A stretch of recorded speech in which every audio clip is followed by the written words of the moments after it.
నిన్న బెంగాల్లో చివరి దశ ఎన్నికలు ముగిశాయి. దేశవ్యాప్తంగా ఎంతో ఉత్కంఠగా ఎదురు చూస్తున్న ఈ రాష్ట్రాల ఎన్నికలకు సంబంధించి ఎగ్జిట్ పోల్స్ అయితే నిన్న అంచనాలు రిలీజ్ చేశాయి. సో మే 4న అసలు రిజల్ట్ ఏంటని తెలుస్తుంది. బట్ ఎగ్జిట్ పోల్స్ అంచనాలు కూడా కొన్ని సందర్భాల్లో నిజమవుతాయి, కొన్ని సందర్భాల్లో చాలా దూరంగా కూడా కనిపించినటువంటి పరిస్థితులు ఉంటాయి. అయితే నిన్న ఇచ్చినటువంటి ఎగ్జిట్ పోల్స్ ఫలితాలు, వేసినటువంటి అంచనాలు గనక చూస్తే బెంగాల్లో ఈసారి పీఠం అంటే కాస్త కష్టంగానైనా కూడా ఎన్డీఏ కైవసం చేసుకుంటుంది, బీజేపీ కైవసం చేసుకుంటుంది, బీజేపీదే అంటూ మ్యాక్సిమం అంటే మెజారిటీ ఎగ్జిట్ పోల్స్ అంచనాలు అయితే అక్కడ రిలీజ్ అయిన సిచ్యువేషన్ కనిపిస్తోంది. అటు కేరళంకు కాంగ్రెస్ నేతృత్వంలోని యూడీఎఫ్, అస్సాంలో చూస్తే బీజేపీ, ఈ విధంగా అటు తమిళనాడులో చూస్తే డిఎంకే ఖచ్చితంగా మళ్ళీ తన పీఠాన్ని గట్టిగానే పదిలంగానే ఉంచుకుంది అన్నటువంటి ఇదిని వాళ్ళు అంచనా వేసినటువంటి పరిస్థితుల్లో మరి గెస్టులు సిద్ధంగా ఉన్నారు. ఈ ఎగ్జిట్ పోల్స్ అంచనాలపైన వాళ్ళ అభిప్రాయం ఏంటి, అంటే ఈ అంచనాలు ఎలా వేశారని వాళ్ళు అనుకుంటున్నారు ఏంటి అనేది మాట్లాడదాం. సిద్ధంగా ఉన్నారు డాక్టర్ లింగం యాదవ్ గారు, వీరు కాంగ్రెస్ సీనియర్ నాయకులు. నమస్తే అండి లింగం యాదవ్ గారు, వెల్కమ్ టు ద డిబేట్. మాజీ ఎమ్మెల్యే, బీజేపీ సీనియర్ నాయకులు ఎండల లక్ష్మీనారాయణ గారు. నమస్తే అండి లక్ష్మీనారాయణ గారు, వెల్కమ్ టు ద డిబేట్. ముందుగా లింగం యాదవ్ గారు, మీ ఒపీనియన్ తీసుకుంటాను. ఎగ్జిట్ పోల్స్ అంచనాలను చూశారు, సో ఒపీనియన్ ఏంటి? అంటే ముందుగా మనం బెంగాల్ గురించి మాట్లాడుకుందాము. బెంగాల్కు సంబంధించి ఎంతో అంటే మీరు కాంగ్రెస్ అయినా కూడా ఇండి కూటమిలో అటు టీఎంసీ ఉంది కాబట్టి, సో ఈ అంచనాలను మీరు ఎట్లా చూస్తున్నారు? గుడ్ మార్నింగ్ అండి. ముందుగా మీకు, హెచ్ఎంటీ ప్రేక్షకులకు, పెద్దలకు, ప్యానలిస్టులు వెరీ గుడ్ మార్నింగ్.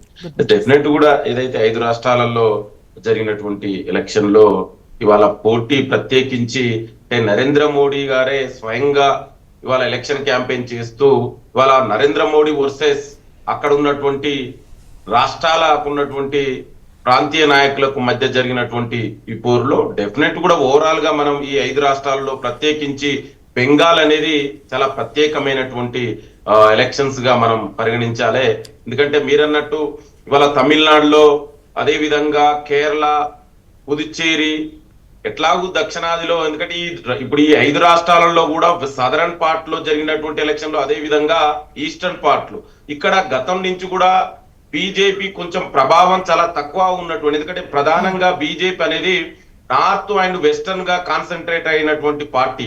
కానీ ఇవాళ దక్షిణాదిలో, అదే విధంగా ఈస్టర్న్ స్టేట్లలో పాగా వేయాలనే ఉద్దేశంతో ప్రత్యేకించి ఎంత ప్రతిష్టాత్మకంగా తీసుకున్నారో మనం చూసినాం. మీరన్నట్టు ప్రత్యేకించి బెంగాల్ విషయానికి వస్తే ఇవాళ ఆల్రెడీ 3 సార్లు గెలిచినటువంటి మమతా బెనర్జీ గారు, ఇది 4th టైము.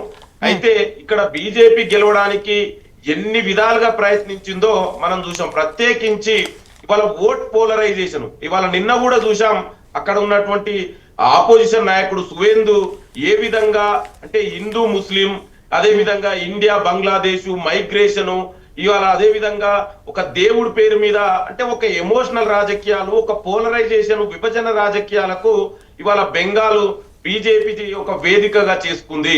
ఇవాళ మీరు చూసారు, ఒకవైపు ఎస్ఐఆర్ పేరుతోటి ఏ విధంగా జరిగింది, అదే విధంగా ఇవాళ ఎలక్షన్ కమిషన్, ఇప్పుడు సెంట్రల్ ఫోర్సెస్, ఇవన్నిటిని కూడా చేసినా కూడా చివరికి ఫలితం మాత్రం బెంగాల్లో ఇవాళ అక్కడ బీజేపీని ఆదరించే పరిస్థితులు లేవనేది మనకు చాలా స్పష్టంగా సర్వేల ద్వారా అర్థమైతుంది.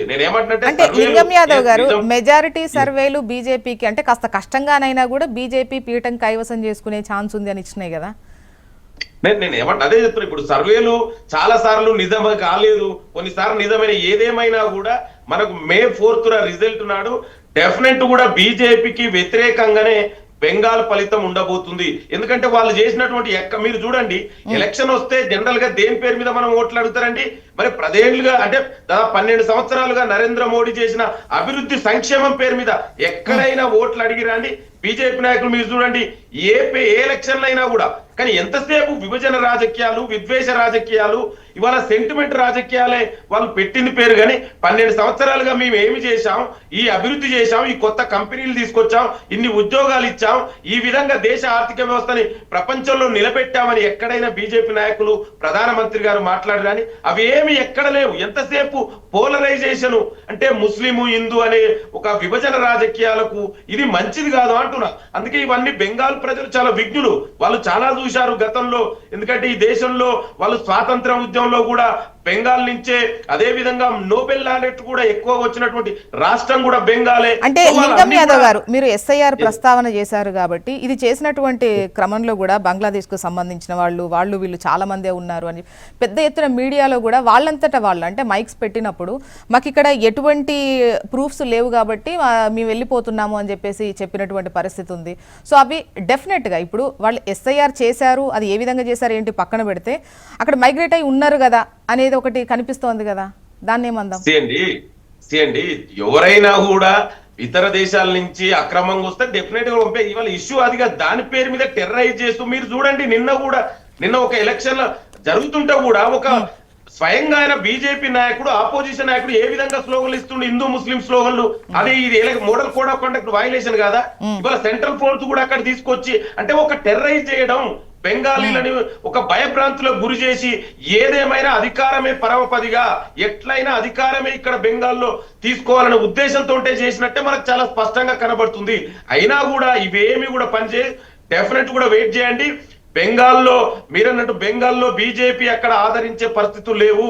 ఇక అదే విధంగా ఇక మన దక్షిణాదికి వస్తే, ఎందుకంటే దక్షిణాది గురించి కూడా మనం మాట్లాడుకోవాలి. దక్షిణాదికి సెకండ్ టర్మ్ లో 1 మినిట్ లో నేను 1 మినిట్ ఫినిష్ చేస్తా. మళ్ళీ మాట్లాడే అవకాశం ఉంటుంది, మళ్ళీ మీద రిపిటేషన్ అయిపోద్ది మళ్ళీ. అంటే లింగం యాదవ్ గారు, ఈవెన్ వాళ్ళు అవి చేస్తే గనక మీరు అక్కడ వీళ్ళు వస్తే అసలు చేపలు కూడా తిన్నివ్వరు అనేటువంటిది ఒక ప్రొజెక్ట్ చేసే ప్రయత్నంలో వాళ్ళు చేపలు మెళ్ళ వేసుకోవాల్సిన పరిస్థితి వచ్చింది అంటే మీరు చేసే ఆరోపణలకి. అంటే ఇది దిస్ ఇస్ ఎగ్జాక్ట్లీ అంటే బీజేపీ నాయకుల యొక్క హిపోక్రసీ ఎట్లుందో మనం ఒకసారి చాలా స్పష్టంగా అర్థం చేసుకోవచ్చు. వాళ్ళు ఏ రోజు తిన్నారండి? జనరల్ గా బీజేపీ నాయకులు వాళ్ళు మంగళవారం అంటే ట్యూస్డే నాడు మరి వాళ్ళు తినరని వాళ్ళేం చెప్తారు, తినొద్దని. కానీ అక్కడ బెంగాల్ ఎలక్షన్ల కోసం వాళ్ళే ఆ రోజు ట్యూస్డే నాడు అక్కడ చేపలు తిన్నారు. అంటే ఇదంతా కూడా హిపోక్రసీ. ఎలక్షన్ కోసం బీజేపీ నాయకులకు ఎంతైనా చేస్తారు. మీరు ఒకసారి చూడండి, అస్సాంలో ఇదే హేమంత బిశ్వాస శర్మ గారు ఏమన్నారు, బీఫ్ జనరల్ గా బీజేపీ నాయకులు బీఫ్ తినొద్దంటారు, అసలు బీఫ్ బ్యాన్ అని చెప్తారు. మరి ఇదే బీజేపీ నాయకుడు ఏమన్నారండి, ఇంట్లో వండుకోవచ్చట. అంటే వాళ్ళ యొక్క అదే మన నార్త్ ఈస్ట్ లో చూడండి, మన నార్త్ ఈస్ట్ లో బీఫ్ బ్యాన్ లేదే, బీజేపీ అక్కడ అధికారంలో ఉంది. అంటే వీళ్ళు కావలసుకొని అధికారం కోసం ఎంత వరకైనా దేశాన్ని వాడతారు, మతాన్ని వాడతారు, ఏదైనా చివరకు దేవుడి పేరు మీద కూడా ఎంతసేపు వాళ్ళకు రాజకీయాలే కావాలి తప్ప. అదే చెప్తున్నా, మరి దేశవ్యాప్తంగా ఒక బీజేపీ ఆల్ ఇండియా వైజ్ ఒక డిసిషన్ తీసుకోండి. మరి ఎందుకు నార్త్ ఈస్ట్ లో ఈ బీఫ్ బ్యాన్ లేదండి? ఇవాళ దేశంలోనే బీజేపీ అధికారంలో ఉంది కదా 12 సంవత్సరాలుగా. ఇవాళ దేశంలో బీఫ్ ఎక్స్పోర్ట్ చేస్తున్న ప్రపంచంలో ఈ భారతదేశ స్థానం ఎంత? ఎందుకు ఇప్పుడు మరి అంత ఎక్స్పోర్ట్ చేస్తున్నారు? ఇవన్నీ కూడా కావాల్సిన హిపోక్రసీ అండి. బీజేపీ నాయకుల యొక్క హిపోక్రసీ మనకు చాలా స్పష్టంగా కనబడుతుంది.